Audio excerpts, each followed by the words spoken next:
하나님 말씀 봅니다. 요한복음 20장 19절로 23절입니다. 신약성경 184페이지고요. 주보를 참조하셔도 좋습니다. 요한복음 20장 19절로 23절 찾으신 줄 알고 제가 한 절 읽고 여러분이 한 절 읽고 교독합니다. 이날 곧 안식 후 첫날 저녁 때에 제자들이 유대인들을 두려워하여 모인 곳에 문들을 닫았더니 예수께서 오사 가운데 서서 가라사대 너희에게 평강이 있을지어다. 20절 시작. 이 말씀을 하시고 손과 옆구리를 보이시으니 제자들이 주를 보고 기뻐하더라. 예수께서 또 가라사대 너희에게 평강이 있을지어다. 아버지께서 나를 보내신 것 같이 나도 너희를 보내노라. 이 말씀을 하시고 저희를 향하사 숨을 내쉬며 가라사대 성령을 받으라. 같이 읽습니다. 너희가 네 죄든지 가운데 사하면 사하여질 것이요 네 죄든지 그대로 두면 그대로 있으리라 하시니라. 아멘. 오늘 함께 읽은 요한복음 20장 19절로 23절 말씀을 통하여 부활신앙은 오순절과 만나야 됩니다. 부활신앙은 오순절과 만나야 됩니다. 이런 제목을 가지고 은혜를 나누고자 합니다. 교회에서 초신자들과 처음 나오신 성도님들과 교제하다 보면 재미있는 에피소드들이 참 많이 있습니다. 버지니아에서 제가 신방 목사로 사역할 때입니다. 신방 목사의 역할 중 첫 번째는요, 그날 등록하면은 그 주에 성도님들을 신방해서 그들로 마음의 문을 열고 교회에 빨리 정착하게 하는 겁니다. 그래서 신방하면 빨리 공통 분모를 찾습니다. 사투리를 보면서 충청도 오면은 어디예요? 저도 충청도예요. 그러고 또 김씨면은 어디 김씨예요? 우리 엄마도 경주 김씨예요. 그리고 그런 식으로 공통 분모를 찾는 겁니다. 또 그 사람의 특징을 찾아서 칭찬하고 대화를 만들어가는 겁니다. 예를 들어 그 집에 가서요, 좋은 그림이 있으면 그림을 칭찬하고, 아이들 사진이 있으면 아이들이 잘생겼다고, 좀 못생겼어도 잘생겼다고 칭찬하는 겁니다. 근데 어느 집에 갔는데요, 그림도 없고요, 사진도 없는 겁니다. 술병만 진열대에 가득한 거예요. 그래서 할 수 없이 이게 무슨 술이냐고 물었더니 열심히 설명해 줍니다. 인삼주다, 더덕주다, 진달래 술이다, 이것은 자기가 사내가 직접 했던 산삼주다, 이야기를 하시는 겁니다. 그리고 예배를 끝나고 식사 시간이 되었을 때요, 술병 하나를 가져오며 저에게 이렇게 말합니다. 목사님, 이거 몸에 좋은 술입니다. 제가 술을 물어봤더니 술 좋아하는 줄 알고 술병을 들고 오는 겁니다. 한국에서 또 사역할 때입니다. 절에 열심히 다니시던 할머니가 전도받아서 교회에 오셨어요. 그래서 신방을 갔더니 저를 보면서 반가워합니다. 반가워하며 뛰어나오면서 손을 모으더니 나무 아부탑을 관세음보살. 또 교회 나오신 지 얼마 안 되신 분이요, 담배를 피우며 시장길을 오다가 저를 보고는 깜짝 놀라서 불 붙은 담배를 호주머니 속에 쑥 넣는 겁니다. 여러분, 초신자일 때는요, 여러 가지 실수가 있습니다. 왜 그렇습니까? 경험이 없기 때문에 그래요. 근데 이상한 것은 이런 초신자들을 보면 예쁘다는 거예요. 실수마저도 예쁘다는 겁니다. 왜 그런지 아십니까? 그들 속에는 하나님에 대한 진실함이 있고요, 순진함이 있기 때문입니다. 순수해서 그렇습니다. 그런데 신앙생활하면서 가장 무서운 것이 무엇이냐 하면은요, 신앙의 연조가 많아지면서 자꾸만 피상적으로 바뀐다는 거예요. 기도하자고 하면은 목사님 기도해도 안 되는 거 안 되대요. 그리고 또 어떤 분이 열심히 신앙생활해서 예쁘다고 칭찬해주면 나도 옛날엔 열심히 했는데 다 모든 게 한때예요, 그러다 말 거야 하면서 찬물 쫙쫙 끼얹는 분들이 있습니다. 여러분, 이와 같이 신앙이 형식적이고 화석화가 되어가는 것보다 위험한 것은 없다는 거예요. 그래서 신앙은 연주로 따지는 것도 아니고 직분이나 격려로 따지는 것도 아니고요, 진정한 신앙은 내 속에 부활하신 주님의 능력이 힘있게 역사하고 있느냐는 것이고, 오늘 또 살아계신 예수님을 느끼고 있느냐는 거예요. 그렇게 신앙생활하면서 감동이 사라지고 하나님에 대한 첫사랑이 식어지는 것보다 더 위험한 것은 없다는 거예요. 저는 우리 교회를 섬기며 참 감사한 것은 많은 분들이 눈물이 있다는 거예요. 오늘 일부 예배도 찬양하다 인도하시는 우리 형제가, 간사님이 막 눈물을 흘리시고, 또 우리 오늘 김남철 안수 집사님도 이상하게 남자들 여기만 오면 이렇게 우는지 모르겠어요. 여러분, 하나님에 대한 첫사랑이 식어지는 것보다 더 위험한 것은 없습니다. 오늘 본문에 보면 예수님은 말씀하신 대로 죽음의 권세를 깨시고 장사한 지 사흘 만에 부활하셨습니다. 예수님이 승리하신 거예요. 그리고 오늘 본문은 부활하신 예수님을 만나고 나서 변화된 세 그룹의 사람들을 이야기해 줍니다. 첫 번째는 막달라 마리아이고요, 둘째는 예수님의 10명의 제자들이고요, 셋째는 도마라는 제자입니다. 이들은 한결같이 부활하신 예수님을 극적으로 만난 후에 완전히 다른 사람으로 변화되었다는 겁니다. 본문을 나누면서 나는 어떤가? 우리 교회는 어떤가? 우리는 어떠냐는 거예요. 예수님의 부활에 대하여 들었고요, 배웠기에 나에게 부활 신앙이 있고 내가 부활하신 예수님을 만남으로 나에게 변화가 있느냐는 거예요. 우리는 부활 주일마다, 부활절마다 부활의 소식을 듣습니다. 예수님의 부활에 대해서 듣습니다. 근데 부활절마다 부활에 대한 소식을 들었는데, 그래서 그 부활의 주님을 만나고 부활의 주님과 함께 동행하고 부활의 주님을 통해 내 삶이 변화되고 있느냐는 거예요. 아니면 입술로는 예수님의 부활을 외치지만 부활하신 예수님과 상관없이 살고 있지는 않느냐는 겁니다. 저는 오늘 본문을 통해서 예수님의 부활을 나누면서 제 안의 소원은요, 우리 모두가 부활의 주님을 만나는 사람답게 살고 지금도 살아계신 예수님과 동행하며 사는 아름다운 증거가 있는 삶이 되어지길 주의 이름으로 축복합니다. 지난 시간에 우리는 막달라 마리아에 대해서 나누면서 부활의 주님을 만나면 슬픔이 사라진다고 나누었습니다. 다시 말해 부활의 주님을 만나면 슬픔이 사라진다는 거예요. 여러분, 인생을 살면서 그 누구도 슬픔을 완전히 씻어버리고요, 눈물 없이 이 세상을 사는 사람은 아무도 없을 겁니다. 왜요? 인생 자체가 눈물이고 슬픔이기 때문입니다. 그러기에 저의 가슴에도 슬픔이 있고요, 여러분의 가슴에도 슬픔이 있다는 거예요. 겉으로는 웃지만 속에는 눈물이 있다는 거예요. 그래서 솔로몬은 전도서 2장 23절에서 인생에 대해서 이렇게 이야기합니다. 솔로몬이 말하는 인생은 뭔지 아세요? 눈물이래요. 같이 한번 읽어봅니다. 시작. 일평생에 근심하며 수고하는 것이 슬픔뿐이라. 그 마음이 밤에도 쉬지 못하나니 이것도 헛되도다. 무슨 말이죠? 모든 것이 헛되고 헛되다는 이 솔로몬이 인생에 대해서 뭐라고 이야기하고 있습니까? 낮에는 슬픔과 걱정에 쌓인 채 살아가야 하고요, 밤에도 쉬지 못하고 밤에도 괴로워하며 몸부림치는 것이 우리의 인생이라는 거예요. 막달라 마리아는요, 예수님의 약속대로 장사된 지 사흘 만에 부활하셨음에도, 예수님이 말씀대로 부활하셨음에도 불구하고 무덤 옆에서 울고 있었다는 거예요. 부활하신 주님이 옆에 있는데도 울고 있었다는 거예요. 그런데 18절에 보면 부활하신 예수님을 만난 후 기쁨으로 달려가 제자들에게 부활 소식을 전했다는 겁니다. 무슨 말입니까? 부활의 주님을 만나면 슬픔이 사라진다는 거예요. 그러니까 부활의 주님을 만나야만 이 슬픔 많은 세상을 이기며 얼굴에 웃음을 띠고 살 수 있다는 거예요. 믿음으로 살아계신 주님을 만난 사람만이 감당할 수 없는 슬픔도 딛고 일어서서 기뻐하며 살 수 있는 줄 믿으시기 바랍니다. 두 번째로, 부활의 주님을 만나면 두려움이 사라진다는 겁니다. 예수님의 제자들은요, 예수님이 한창 인기를 끌고 사람들의 환호를 받을 때는요, 기세가 당당했습니다. 오병의 기적이 있었을 때, 떡 4덩어리와 물고기 2마리로 5,000명을 먹였을 때, 죽은 나사로를 살리고요, 베데스다 연못가에 38년 된 병자를 고쳤을 때, 그래서 사람들로부터 환호를 받을 때 제자들의 기세가 당당했다는 거예요. 저분이 선생님이야, 저분이 나의 선생님이, 나는 그분의 제자라니까, 어제 같이 밥 먹었다니까, 어제 같이 어디에 갔었다니까, 기세가 등등했다는 거예요. 그러나 그렇게 믿었던, 그렇게 의지했던 예수님이, 선생님이 십자가에서 처참하게 죽임을 당하는 모습을 보고는 그들은 자신감과 용기를 모두 잃어버렸다는 거예요. 여러분, 사람들이 참 간사합니다. 특별히 군중들은 참 간사합니다. 한때는요, 호산나 호산나 하면서 열광했지만 예수님 맥없이 십자가에 달리시는 모습을 보자 한순간에 돌변해서 침을 뱉고 돌을 던지며 저주합니다.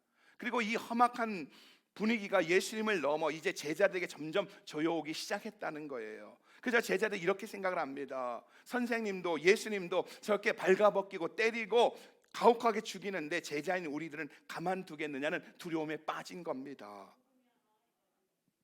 그래서 그들은요, 낮은 물론이고 밤중까지도 문을 굳게 걸어 잠근 채 두문불출했다는 거예요. 그 이야기가 19절에 나옵니다. 우리 19절 읽어봅니다. 시작. 이날 곧 안식 후 첫날 저녁 때에 제자들이 유대인들을 두려워하여 모인 곳에 문들을 닫았더니 예수께서 오사 가운데 서서 가라사대 너희에게 평강이 있을지어다. 예수님이 죽는 모습을 보면서 두려워해서 제자들이 문을 꼭꼭 걸어 잠그고 숨어 있었는데 바로 이때 부활하신 예수님이 이들을 찾아오셨다는 겁니다. 찾아오셔서 샬롬 너희에게 평강이 있을지어다 라고 말씀하셨다는 거예요. 여러분, 비참하게 죽임을 당하고요, 이미 장사까지 지낸 예수님이 눈앞에 나타나셔서 샬롬이라고 말씀하시는 모습을 상상해 보십시오. 3일 전에 비참하게 죽었습니다. 십자가에서 물과 피를 다 쏟고 죽었습니다. 그리고 아레마다 요셉의 그 동굴에 장사 지냈습니다. 그리고 큰 돌로 막았습니다. 그랬던 그분이, 죽었던 그분이 살아나셔서 샬롬하고 찾아오신 겁니다. 그 순간 축 처진 어깨가 힘이 들어갈 거예요. 가슴을 짓누르던 공포가 온데간데 없이 사라졌을 겁니다. 세상 그 누구도 두렵지 않은 용기가 샘솟았을 겁니다. 부활의 주님을 만나면 두려움이 사라지고 샘솟는 기쁨이 있는 줄 믿으시기 바랍니다. 10여 년 됐네요. 제가 아프가니스탄에 갔습니다. 교회가 선교를 하면서 선교지에 다녀와야 될 것 같은 마음이 있어서 아프가니스탄에 갔습니다. 정말 열정을 갖고 갔습니다. 뜨거움을 갖고 갔습니다. 두바이에서 비행기를 타고 아프가니스탄 카불을 향해 갑니다. 안내방송이 나옵니다. 곧 도착한다고. 밖에 창문을 보았습니다. 카불 시내인데 온통 시뻘겋습니다. 그리고 거기에서 두려움이 확 올라오는 겁니다. 그때 간절히 기도했어요. 하나님, 이 비행기가 문제가 생겨서 다시 두바이로 돌아간다는 안내방송이 나오게 해 주시옵소서. 주여 믿습니다. 그랬는데 비행기가 잘만 내립니다. 그리고 내리자마자 멀지 않은 곳에서 폭탄이 3개 빵빵빵 터지는 거예요. 내가 이곳에서 열흘을 어떻게 있나? 큰일 났다. 누구 의지할 사람도 없고 의지할 그 무엇도 없는 그곳에서 열흘간 있어야 된다고 생각하니까 너무 두렵습니다. 하나님을 찾았어요. 주님을 붙들었어요. 주님, 내가 의지할 수 있는 건 주님뿐입니다며 주님을 찾기 시작했을 때 주님이 찾아와 주셨습니다. 그리고 내 마음 가운데 평강을 주기 시작했어요. 그 이슬람의 땅에서, 무슬림들의 그런 잔혹함이 있는 땅에서 열흘간 평강을 누리고 왔습니다. 선교가 뭔지, 아버지의 마음이 그런 건 모르겠어요. 그러나 하나님 한 분을 바랐을 때 하나님이 주시는 그 평강을 누리고 돌아왔습니다. 여러분, 부활의 주님을 만나면 공포가 사라지는 줄 믿으시기 바랍니다. 여러분, 어떤 면에서 인생을 산다는 것 자체가 두려움입니다. 너나 할 것 없이 마음속에 은근한 공포를 가지고 있다는 거예요. 장래에 대한 두려움이 있고요, 사업에 대한, 자녀에 대한, 부부관계에 대한, 신분 문제에 대한 두려움이 있습니다. 심지어 건강에 대한 두려움이 있다는 거예요. 좀만 배가 땡겨도 이거 암 아닌가? 두려움이 있다는 거예요. 그러나 우리가 부활하셔서 오늘 또 살아계시고 나와 함께 인생을 걸어가시는 주님을 만난다면 그 모든 두려움을 쫓아낼 수 있는 줄 믿으시기 바랍니다. 우리 마음에 평강을 유지할 수 있는 줄 믿으시기 바랍니다. 불안이나 공포를 극복하고 담대하게 현실을 직면할 수 있는 용기 있는 사람이 될 수 있다는 것을 믿으시기 바랍니다. 예수님은 요한복음 16장 33절에서 제자들에게 이렇게 말씀합니다. 같이 한번 읽어봅니다. 시작. 이것을 너희에게 이름은 너희로 내 안에서 평안을 누리게 하려 함이라. 세상에서는 너희가 환난을 당하나 담대하라. 내가 세상을 이기었노라 하시니라. 세상에서 너희가 환난을 당하나, 무슨 말이죠? 세상에서 너희가 고통을 당할 수도 있고 실패할 수도 있고 핍박도 당할 수 있다는 거예요. 또 어떤 때는 슬픔에 짓눌려 고생할 수도 있다는 겁니다. 세상에서 너희가 환난을 당하나, 이 말은 예수님도 이 모든 상황을 인정하신다는 거예요. 너의 고통을, 나의 아픔을, 나의 슬픔을, 나의 눈물을 예수님도 인정하신다는 거예요. 그런데 그 다음에 뭐라고 말씀하고 있는지 아세요? 세상에서 너희가 환난을 당하나 담대하라. 내가 세상을 이기었노라. 여러분, 우리가 이 모든 상황에서도 담대할 수 있는 이유는 무엇이라고요? 예수님이 세상을 이기신 줄 믿으시기 바랍니다. 세상을 이기고 죽음을 이기고 죄를 이기고 우리의 모든 슬픔을 완전히 발로 밟아 이기시고 부활하신 예수님이 나의 보호자가 되시고 나와 동행하시며 날마다 나를 만나주시는 분이 된 이상 우리는 두려움의 노예가 될 수 없는 줄 믿으시기 바랍니다. 우리가 인생을 살면서 샬롬, 평강이 있을지어다라는 주님의 음성을 말씀을 통해 듣고요, 기도하다 듣고요, 그분의 손을 보고 가시관 쓰셨던 머리를 만질 수 있다면 우리 마음에 있는 모든 두려움이 사라질 수밖에 없다는 것을 믿으시기 바랍니다. 부끄러운 얘기지만 제가 젊을 때 청년기를 보낼 때 참 많은 가위 눌림이 있었습니다. 또 잠을 자다 보면 많은 때 높은 곳에 툭 떨어지는, 그래서 막 끝없는 깊은 곳 떨어져 내려오면서 오는 두려움, 또 어떤 때 심지어는요 자다 보면은요 내 혼과 육체가 이렇게 분리되어져서 내가 자고 있는 내 모습을 보기도 합니다. 와 무서워. 막 그런 경험들이 있었어요. 그래서 여러분 가위 눌리고요 높은 곳에 떨어지는 것을 경험할 때면은요 막 너무너무 무서웠습니다. 그래서 다시 잠을 자는 게 싫었어요. 근데 어느 날 내가 예수를 진짜 만나고요 한 가지 사실 알았습니다. 예수님이 나의 죄 때문에 십자가에 죽으셨다. 나는 하나님의 자녀가 되었다. 나는 죽으면 천국 간다. 그 순간 나는 죽으면 천국 간다는 확신이 있었습니다.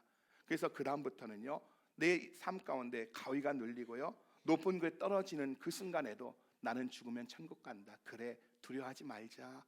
막 끝없이 떨어져도 나는 죽으면 천국 간다. 천국 간다니까요. 그렇게 하니까 그게 극복되어졌고요 나중에는 그런 일이 한 번도 없었습니다. 무슨 말입니까? 여러분 정말 부활하신 주님을 만나면은요 모든 두려움이 사라진다는 사실을 믿으시기 바랍니다.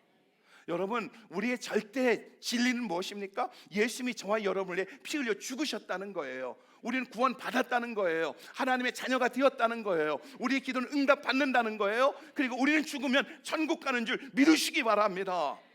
그러기에 그 어떤 것도 우리를 두렵게 짓누를 수 없다는 거예요. 여러분 부활하신 주님을 만나면 두려움이 사라지는 줄 믿으시기 바랍니다. 세 번째로 부활의 주님을 만나면 의심이 사라진다는 거예요. 도마는 10명의 제자들이 예수님을 만났을 때 무슨 일 때문인지 밖에 나갔다가 그 자리에 없었습니다. 그래서 부활하신 예수님을 만나지 못합니다. 그런데 도마가 집안에 들어서자마자 제자들이 이구동성을 말하는 거예요. 도마 너 알아? 우리 부활하신 주님 만났어. 진짜 그분 부활하셨어. 말씀하신 대로 죽은 지 사흘 만에 부활하셨어. 부활하셨다고 막 말을 하는 겁니다. 근데 도마는요 이 말을 듣는 순간 기분이 나빴어요. 왠지 아십니까? 하필이면 자기가 없을 때 이런 일이 벌어졌기 때문입니다. 예수님은 하필 왜 내가 없을 때 오셨지? 왜 나만 쏙 빼먹고 찾아오셨지? 이와 같이 자기만 빠졌다는 사실에 마음속에서 거부 반응이 일어나기 시작했다는 거예요. 그러니까 마음으로는 동의했지만 자기만 피해보았다는, 자기만 없었다는 피해의식이 거부 반응을 일으키고 있는 겁니다. 그래서 일단 거부부터 했다는 거예요. 그러니까 우리의 표현으로 하면은 지금 도마가 시험에 빠진 겁니다. 여러분 그러면 도마가 왜 시험에 든지 아십니까? 도마는요 예수님이 제자들을 찾아오셨을 때 그 자리에 없었기 때문에 그래요. 24절 같이 한번 읽어봅니다. 시작. 12 제자 중에 하나인 디두모라 하는 도마는 예수 오셨을 때에 함께 있지 아니한지라. 여러분 사람이 시험에 빠진 첩경이 뭔지 아십니까? 공동체 안에 속해 있지 않으면 시험이 온다는 거예요. 그래서 마귀가 교인들을 시험에 빠지게 할 때 제일 먼저 하는 일이 뭐냐 하면은요 공동체의 형제 자매를 싫어하게 한다는 거예요. 공동체의 사람들이 무식해 보이고 교양도 없고 상식도 없는 것 같아서 그래서 그들과 어울리는 것을 싫어하게 한다는 거예요. 저렇게 무식한 사람들과 내가 함께 하느니 나 혼자 내가 교회 가고 나 혼자 예배드리고 나는 함대에 소속되지 않겠다 한다는 겁니다. 그래서 혼자 떨어져 나갑니다. 이때부터 마귀가 강력하게 역사한다는 거예요. 그래서 결국 시험에 들게 만든다는 겁니다. 자, 우리 옆 사람 보고 인사합니다. 혼자 있으면 시험 듭니다. 시작. 오늘 오후 3시에도 안 오면 시험 들 확률이 있어요. 도마는요 시험에 들자 자기가 만든 나름대로의 잣대를 가지고 그 잣대에 딱 맞아 떨어지지 않으면 부활하신 예수님을 믿지 않겠다고 고집부리게 됩니다. 근데 그 잣대가 뭐라고요? 25절입니다. 같이 읽어봅니다. 시작. 다른 제자들이 그에게 이르되 우리가 주를 보았노라 하니 도마가 가로되 내가 그 손의 못자국을 보며 내 내 손가락을 손가락을 그 못자국에 넣으며 내 손을 그 옆구리에 넣어보지 않고는 믿지 않게 하느니라 하니라. 그는 보는 것만으로는 안 된다는 거예요. 반드시 못자국에 손을 넣어보고 믿어야 한다는 겁니다. 마지막까지 의심하겠다는 거예요. 여러분 세상에 있는 것들 중에 앞뒤가 딱 맞아 떨어지는 것이 얼마나 됩니까? 공식을 가지고 설명할 수 있는 것이 얼마나 되겠느냐는 거예요. 예수님의 부활 사건은 더더욱 그렇습니다. 예수님은 고린도전서 15장에서요, 부활하심에 대해서 이렇게 이야기합니다. 부활하신 자신의 몸을 500명의 제자들에게 보이고 그 다음에는 아무에게도 보이지 않았다는 거예요. 그리고 그 500명이 보는 앞에서 승천했다는 거예요. 자신이 부활하시고 500명의 제자들에게 보이시고 그리고 그 500명이 보는 데서 승천했다는 거예요. 그리고 500명에게 뭐라고 말씀하신지 아세요? 너희가 본 그대로 내가 올 것이다 하셨다는 거예요. 무슨 말인지 아시겠습니까? 너희들이 전한 말을 듣고 믿게 하겠다는 겁니다. 주님은 그 부활을 하신 후에 일일이 찾아다 만나준 것이 아니라 500명의 사람들에게만 보여주시고 만나주시고 500명의 사람들이 보는 앞에 승천하시고 하신 말씀은 뭐냐? 너희들이 전한 말로 믿게 하겠다는 거예요. 그래서 본문 31절은 이렇게 말씀하고 있습니다. 같이 한번 읽어봐요. 시작. 오직 이것을 기록함은 너희로 예수께서 하나님의 아들 그리스도심을 믿게 하려 하며 또 너희로 믿고 그 이름을 힘입어 생명을 얻게 하려 합니다. 여러분, 사도 요한이 요한복음을 기록한 이유가 뭐라고요? 사도 요한이 자기가 본 그대로 기록한 이유가 뭐라고요? 그것은 우리로 하여금 예수님의 부활을 본 사람들의 증거를 듣고 예수 그리스도가 하나님의 아들이심을 믿어 우리로 영생을 얻게 하려 하심이라는 거예요. 예수님께서 부활하신 후 자신의 몸을 일일이 개인마다 찾아다니며 보여주지 않은 이유가 바로 여기에 있다는 거예요. 예수님은 예수님의 부활을 목격한 사람들의 말을 듣고 믿으라고 말씀하고 있다는 겁니다. 본문을 읽으면서 제 안에 드는 생각이, 왜 예수님은 부활하신 후 제일 먼저 제자들에게 보인 것이 아니라 복음을 전할 제자들에게 보인 것이 아니라 막달라 마리아에게 보였을까 하는 의문이었던 겁니다. 근데 여러분, 왜 그렇습니까? 기독교는요, 보고 믿는 게 아닙니다. 보고 믿는 게 아니에요. 그래서 성경은 뭐라 합니까? 믿음은 바라는 것들이 실상이요 보지 못하는 것들이 증거다. 보고 믿는 게 아니라 들려진 말씀을 믿음으로 받아들일 때 역사가 일어나는 거예요.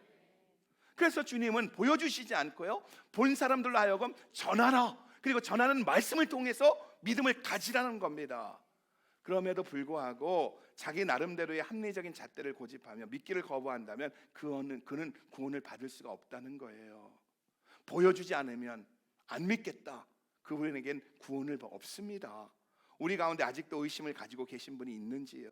아직도 회의적인 생각에 끌려다니고 아직도 보지 않고는 못 믿겠다는 불가지론적인 논리에 빠져 있는 분이 있는지요? 저는 우리 모두가 도마와 같이 부활하신 예수님을 만나는 역사가 있기를 축복합니다. 이제까지 의심이 있었고 이제까지 혼동이 있었지만 오늘 하나님의 그 약속의 말씀을 붙들고 부활하신 주님을 만나는 역사가 있기를 축복합니다. 그러면 도마가 부활하신 예수를 만난 후 뭐라고 고백한지 아세요? 28절입니다. 같이 읽어봅니다. 시작. 도마가 대답하여 가로되 나의 주시며 나의 하나님이시니이다. 주님, 부활하신 당신은 나의 주요 나의 하나님이십니다. 그래서 예수님은 도마에게 27절 이렇게 말합니다. 믿음 없는 자가 되지 말고 믿는 자가 되어라. 여러분, 출애굽기에 보면은 하나님은 애굽에서 고통당한 이스라엘 민족을 애굽에서 건져내어 젖과 꿀이 흐르는 가나안 땅으로 인도하십니다. 그러니까 이스라엘 민족에 있어서 가나안 땅은 어떤 곳입니까? 하나님께서 가라고 명령하신 땅입니다. 그들 생애의 고울입니다. 그들 생애의 목표입니다. 그러면 내 생애의 고울이고 내 생애의 목표인 젖과 꿀이 흐르는 가나안 땅이 내 것이 되는 방법이 무엇인지 아세요? 밟으면 내 것이 된다는 거예요. 그래서 여호수아 1장 3절에 보면 모세가 죽고 여호수아가 리더가 되어졌을 때 하나님은 이렇게 말씀하십니다. 같이 읽어봐요. 시작. 내가 모세에게 말한 바와 같이 무릇 너희 발바닥으로 밟는 곳을 내가 다 너희에게 주었노니. 하나님은 이스라엘 백성들에게 약속의 땅을 주시면서 그것을 얻기 위해서는 발로 밟으라고 말씀하셨다는 거예요. 그래서 이 땅을 자기 땅으로 만드는 방법은요, 약속을 믿고 가서 그 땅을 밟으면 내 것이 되었다는 거예요. 하나님은 가나안 땅은 젖과 꿀이 흐르는 가나안 땅은 바로 너희 인생의 고울이다, 너희 생의 목표다. 그런데 이 생의 고울과 목표를 내 것으로 만드는 방법은 바로 밟으면 내 것이 된다는 거예요. 미국 서부 개척 시대가 그랬습니다. 동부에 살던 미국 사람들이 서부로 가서 주인 없는 땅을 먼저 차지하는 방법이 뭐죠? 발로 밟으면 되었다는 거예요. 누가 먼저 땅을 밟느냐에 따라서 그 땅의 임자가 바뀌었다는 겁니다. 그래서 미국은요, 거리를 재는 단위를 피트로 사용합니다. 1피트는 한 발자국이에요. 1피트, 2피트, 3피트 할 때 이 피트는요 사람이 밟은 발걸음을 잰 거리를 의미한다는 거예요. 그러니까 서부 개척 시대에 내가 100피트를 밟으면 100피트가 내 것이 되는 겁니다. 그래서 전 세계가 거리 측량을 센티미터로, 미터로 사용할 때 오직 미국은 미터를 기준으로 측량하지 않고 피트를 사용한다는 거예요. 왜 그렇죠? 자기들의 역사이기 때문에 그렇습니다. 하나님 우리에게 말씀하셨습니다. 내가 너에게 엄청난 약속을 했으나 너희가 그것을 온전히 받으려면 네가 그 땅을 밟아야 한다. 여러분, 하나님께서 성경에 수많은 약속들이 있지만 부활하신 주님이 오늘 또 우리에게 수많은 것들을 약속하고 있지만 그것을 내 것이 되어지게 하기 위해서는 밟아야 한다는 거예요. 그 약속을 믿음으로 받아야 한다는 거예요. 그 약속의 말씀을 붙들어야 한다는 겁니다. 여러분 전화기를 가지고 있을 겁니다. 어떤 사람은 삼성 갤럭시도 있고 어떤 분은 아이폰도 있고 그럴 겁니다. 근데 여러분 전화기 안에 얼마나 많은 기능이 있어요? 대표적인 기능이 전화, 문자, 그 음성, 그리고 여러 가지 한 대표적인 기능이 10가지 이상이 되어지고요. 그 다음에 앱스토어에서 다운받아 쓰면은요 수십 수백 가지 전화기 기능이 있습니다. 근데 여러분 이 수많은 전화기 기능은 어떻습니까? 내가 사용해야 내 것이 되는 거예요. 여러분 전화기를 아무리 뉴폰을 가지고 있어도 전화만 하면은 그냥 전화로 끝나는 겁니다. 그러나 그 많은 기능을 내가 사용하면 내 것이 되어진다는 거예요. 마찬가지예요. 성경은 우리에게 수많은 것을 약속하고 있지만 그 약속이 내 것이 되어지기 위해서는 발로 밟는 역사, 믿음으로 그것을 취하는 역사가 있어야 하는 줄 믿으시기 바랍니다. 여러분 그러면 우리로 하여금 땅을 밟게 하는 힘이 어디서 나오느냐는 겁니다. 부활신앙을 소유하게 하는 힘이 어디서 오느냐는 거예요. 오늘 우리 삶 가운데 두려움이 있고 슬픔이 있고 의심이 있는데 두려움을 떠나 믿음으로 또한 슬픔을 떠나 기쁨으로 살 수 있는 비결이 어디서 오냐는 거예요. 21절입니다. 21절 같이 읽어봅니다. 시작. 예수께서 또 가라사대 너희에게 평강이 있을지어다. 아버지께서 나를 보내신 것 같이 나도 너희를 보내노라. 이 말씀은 제자들 파송하는 말씀입니다. 무슨 말이죠? 보낸다는 거예요. 제자들에게 부활신앙으로 승리하고 예수님의 부활을 전하도록 보내신다는 거예요. 우리가 승리하는 비결은 부활신앙을 갖고 부활을 전할 때 승리할 수 있다는 거예요. 땅을 밟을 수 있다는 거예요. 믿음으로 성취할 수 있다는 거예요. 그러면서 22절에 이렇게 말씀하고 있습니다. 같이 읽어봅니다. 시작. 이 말씀을 하시고 저희를 향하사 숨을 내쉬며 가라사대 성령을 받으라. 무슨 말입니까? 성령을 받아야 약속을 이룰 수 있는 자가 되고 땅을 밟는 자가 된다는 거예요. 성령을 받아야 부활의 주님을 만나고 부활의 신앙을 소유하고 부활의 증인이 될 수 있다는 겁니다. 그래서 지난 시간 나누었지만 예수님이 십자가에 달리시기 전에, 십자가에서 죽으시기 전에 마가다락방에서 제자들을 가르치면서 하셨던 말씀이 뭔지 아세요? 이것을 다락방 강화라고 하는데 이 다락방 강화의 주제가 뭔지 아십니까? 성령을 보내주겠다는 거예요. 요한복음 14장, 요한복음 15장, 요한복음 16장 예수님 십자가에 죽으시기 전에 마가 다락방에서 하신 설교 말씀을 마가 다락방 강화라고 하는데 마가 다락방 강화의 주제는 무엇이냐? 성령을 보내주겠다는 거예요.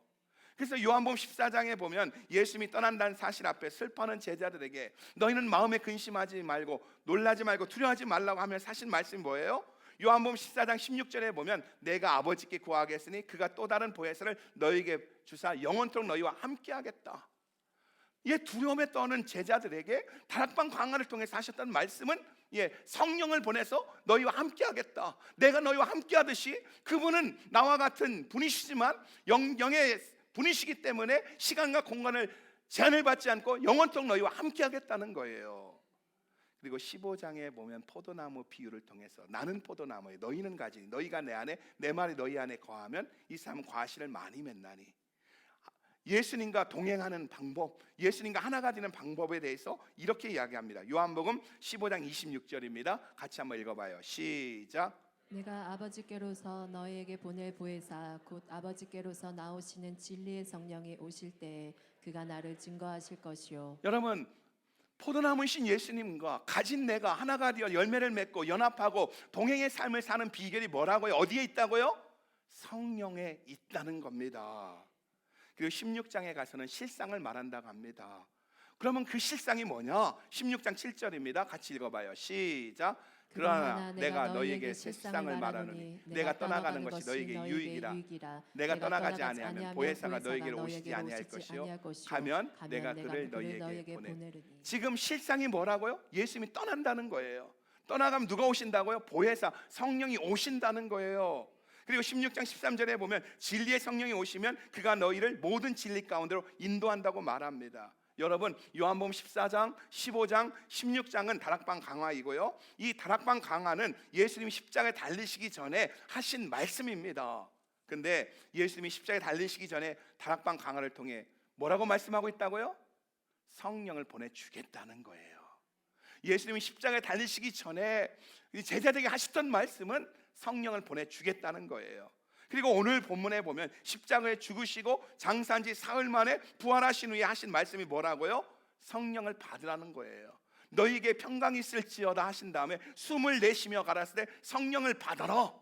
마치 창세기 2장에 흙으로 사람을 빚으시고 그 코에 생기를 불어넣으신 다음에 생명이 되게 했듯이 오늘 우리 가운데 실패의 삶, 좌절의 삶 가운데 일어날 수 있는 비결은 뭐냐? 부활의 신앙을 갖는 비결은 뭐냐? 성령을 받으면 되는 줄 믿으시기 바랍니다. 그리고 그래서 예수님은 사도행전 1장 3절로 4절에 보면 승천하시면서 마지막으로 하신 말씀이 뭐예요? 너희는 예루살렘을 떠나지 말고 내게 들은 아버지의 약속하신 걸 기다리라. 요한은 물로 세례를 베풀었으나 너희는 몇 날이 못 뛰어 성령으로 세례를 받으리라.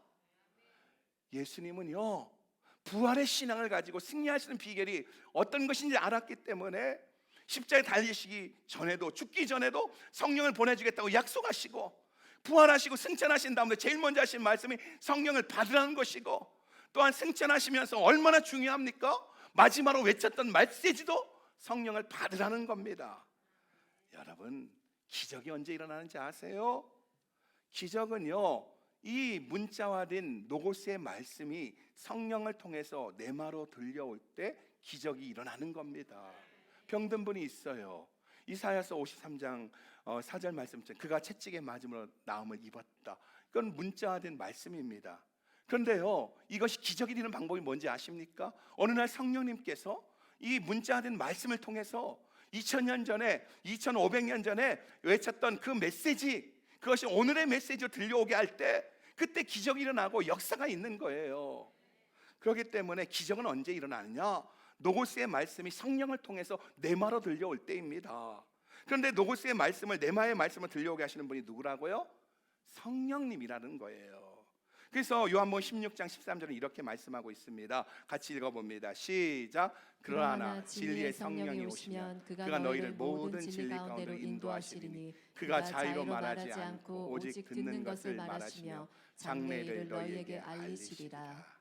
그래서 예수님은요 다시 이야기합니다. 십자가에서 죽으시기 전에 성령을 보내주겠다고 약속하시고 장사되고 죽고 장사되고 사흘 만에 부활하신 다음에 하셨던 말씀은 성령을 받으라는 것이고 승천하시면서도 마지막으로 하셨던 말씀은 성령을 받으라는 거예요. 너희는 예루살렘을 떠나지 말고 내게 들은 바 아버지의 약속하신 것을 기다려가면서 성령 세례 받으라는 거예요. 그래서 부활신앙은 오순절과 만나야 되는 줄 믿으시기 바랍니다. 여러분, 예수님의 부활을 지식으로만 알고요 지식으로만 믿을 때 신앙 고백은 될 수 있어도 능력은 안 된다는 거예요. 그런데 부활이 능력이 되고요 신앙이 되려면 성령 체험을 해야 된다는 거예요.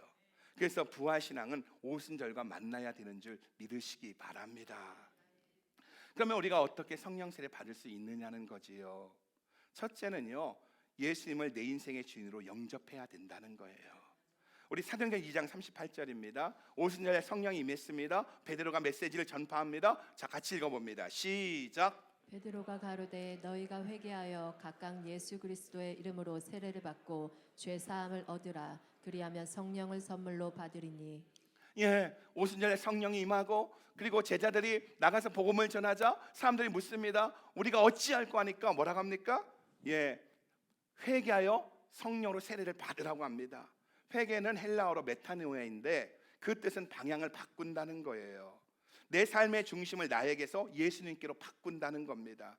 이제까지 내 삶의 주인이 나인 것처럼 살았는데 내 중심으로 살았는데 교회 다니면서도 모든 것이 내 중심이었는데 이것을 내려놓고 예수 그리스도를 내 삶의 주인으로 고백할 때 하나님께서 성령 세례를 주시는 줄 믿으시기 바랍니다.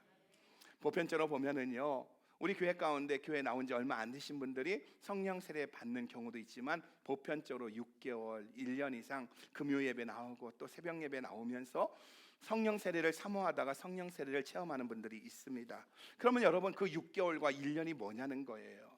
결국은 뭐냐면 그 6개월과 1년 동안 내가 주인이었던 걸 내려놓고 예수 그리스도를 내 인생의 주인으로 모셔야 되는 과정이라는 거예요. 그 긴 시간 기도하면서 주님, 나는 죽습니다. 예수로 살기를 원합니다. 예수님이 내 인생의 주인입니다. 고백할 때 그때 성령이 그에게 임하는 줄 믿으시기 바랍니다. 그러기에 여러분, 성령 세례 받으려면 내 삶의 중심을 나에게서 예수 그리스도에게로 옮기는 중심 이동이 있어야 되는 줄 믿으시기 바랍니다. 둘째는요, 회개할 때 성령을 주신다는 겁니다. 예수님의 제자들이 예수님이 감람산에서 마가다락방으로 예수님이 부활하고 승천하신 다음에 제자들이 감람산에서 마가다락방으로 돌아와 제일 먼저 한 것이 뭔지 아세요? 가룟 유다를 대신해서 마띠아를 뽑아 12제자로 삼은 겁니다. 가룟 유다의 사건, 가룟 유다가 은 30에 예수님을 팔고 그리고 또 목매달아 죽은 사건은 제자들에게 있어서 기억하고 싶지 않은 사건입니다. 덮어두고 싶은 사건입니다. 생각하고 싶지 않은 사건입니다. 그거를 들칠 때마다 가슴이 아픕니다. 그래서 잊고 싶은 사건이었습니다.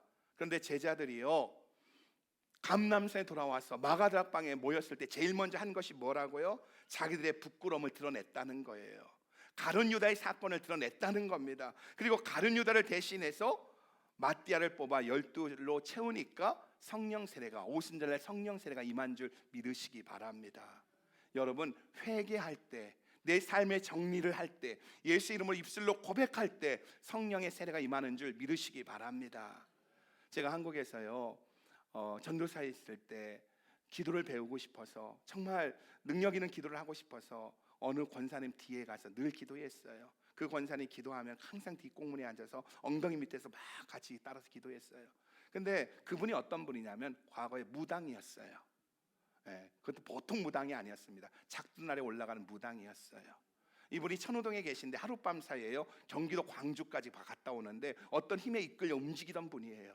근데 그분에게서 귀신이 나가고 그리고 예수를 믿고 성령 세례 받고 교회 권사님이 되셨어요.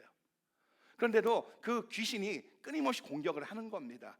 그래서 성령 충만함을 위해서 그분은 항상 기도하시는데, 그분 뒤에서 기도하다 보면은 그분의 기도는 늘 그런 거예요. 처음에는 별거 없다 생각을 했어요. 맨날 회개하는 게 뭐냐, 하나님 참외 따먹은 거 용서해 주세요. 오이 따먹은 거 용서해 주세요. 누구 욕한 거 용서, 맨날 하는 이게 별것도 아닌 거 맨날 용서해 달라고 회개합니다. 회개 기도였던 거예요. 근데 나온 날 그걸 알았습니다. 여러분, 회개 기도할 때 성령님이 임하십니다. 회개 기도할 때 주님이 함께 하신다는 거예요. 이 시대의 현대 교회의 가장 큰 문제는요, 우리가 은혜에 대해서 이야기했지 회개에 대해서 이야기하지 못한 거예요. 여러분, 그래서 능력이 없는 겁니다. 여러분, 회개할 때 성령이 임하시고 회개할 때 능력이 임하는 줄 믿으시기 바랍니다. 보세요, 이 제자들이 감람산에 돌아와서 들추고 싶지 않았던 것을 공개적으로 들추고, 그리고 이 가룟 유다를 대신해서 마띠아를 뽑았을 때 오순절날 성령이 임한 줄 믿으시기 바랍니다. 저는 우리 성도님들을 바라보면서요, 안타까움이 있어요. 그냥 교회만 다니지 않는 분이었으면 좋겠습니다. 저는 우리 교회가 숫자가 많아지고 성장하는 것도 감사하지만요, 진짜 바라는 것은요, 여러분이 하나님을 만나셔야 돼요. 부활의 주님을 만나셔야 돼요. 종교인이 아니라 신앙인이 되셔야 해요. 비결은 하나밖에 없습니다. 여러분, 성령 충만을 통해서 부활의 신앙을 가질 때 가능한 줄 믿으시기 바랍니다. 셋째는요, 약속을 믿고 강렬하게 열망할 때, 간절함으로 사모할 때 성령이 임하신다는 거예요. 이스라엘 민족이 가나안 땅의 약속을 받고요, 믿음으로 발로 밟았을 때 그 땅을 차지했듯이요, 예수님이 십자가에 죽으시기 전에도 성령을 보내주겠다고 했고, 죽으시고 부활하신 다음에 제일 먼저 하신 말씀이 성령을 세례를 받으라겠고, 그리고 승천하시기 전에도 성령을 받으라고 하셨고요, 또한 말세의 남종과 여종에게 성령을 물붓듯이 부어주겠다는 그 약속을 붙들고 사모하며 기도할 때 성령으로 세례를 준다는 사실을 믿으시기 바랍니다. 여러분, 지난 한 주간 뉴스를 들으면 어떤 생각을 하셨습니까? 예, 여기저기에서, 두바이에서, 또한 중국에서 이곳저곳에서 홍수가 나서 많은 사람이 죽고요, 집이 떠내려가고 지진이 일어나고 화산이 일어나고 전쟁이, 지금 중동에 엄청난 전쟁의 기운이 감돌고, 이런 속에서 우리가 어떻게 믿음을 지키며 부활의 신앙으로 승리할 수 있겠느냐는 거예요. 세상이 저렇게 흔들리는데 우리가 어떻게 흔들리지 않고 믿음을 지키며 살 수 있겠느냐는 거예요. 오직 한 가지입니다. 성령 충만함으로 부활 신앙을 가질 때 승리할 수 있는 줄 믿으시기 바랍니다. 여러분, 신앙은 액세서리가 아닙니다. 종교가 아니에요. 주님과 동행하는 것인 줄 믿으시기 바랍니다. 여러분, 부활의 주님을 만날 때 나에게 변화가 일어난다는 사실을 믿으십시오. 의심이 사라지고 확신이 찾아들고요, 소망 없는 자가 소망을 갖고요, 방황하는 자가 분명한 인생길을 걷게 된다는 거예요. 목회 가운데 얼마나 어려움들이 많이 있습니까? 어느 날 갑자기 사랑하는 아들이 하늘나라 가고요, 어느 날 갑자기 남편이 이머전시 갔는데 그곳에서 소천하고요, 그리고 또한 주위에 사업이 하루아침에 무너지고요. 뭐 어떻게 이 아픔과 슬픔을 위로할 수 있겠어요? 여러분이 어떻게 이런 분들에게 소망을 줄 수 있겠어요? 사람의 말로 어떻게 할 수 있겠어요? 그런데 뒤돌아니까요, 부활의 주님을 만나면 소망으로 가득 차고요, 천국 소망으로 이기니까, 천국 소망으로 이기니까 이 세상을 담대하게 살아가더라는 거예요. 웃을 수 없는 분이 웃게 되어지고요, 기뻐할 수 없는 분이 기뻐하더라는 거예요. 여러분, 교회가 세상을 변화시킬 수 있는 비결은 우리 모두가 성령 충만하여 부활 신앙을 갖는 것인 줄 믿으시기 바랍니다.